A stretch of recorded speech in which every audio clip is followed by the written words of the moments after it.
ఓం సాయి ఛానల్కు స్వాగతం సుస్వాగతం. ఈరోజు దేవి నవరాత్రుల్లో 5వ రోజు శ్రీ మహాచండీ అవతారం రోజు ఇదిగో ఇలా పూజ చేసుకున్నాను నేను. ఈరోజు మహాచండీ అవతారం రోజు అమ్మవారి అష్టోత్తర శతనామావళి మహాచండీ అవతారం అష్టోత్తర శతనామావళి చదువుకున్నాను. ఇదిగోండి రవ్వ కేసరి ప్రసాదం చేసి అమ్మవారికి నైవేద్యంగా సమర్పించాను. ఇప్పుడు మనం అమ్మవారికి ధూపం వేసుకుందాం. ఇలా ఈరోజు శ్రీ మహాచండీ అవతారం రోజు ఇలా అమ్మవారికి ధూపం వేసుకున్నాను.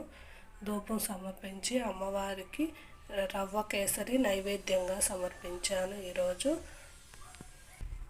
ధూపం సమర్పించుకున్నాక ఇలా హారతిద్దాము. జయమంగళం నిత్య శుభమంగళం, జయమంగళం నిత్య శుభమంగళం, జయమంగళం నిత్య శుభమంగళం. ఇలా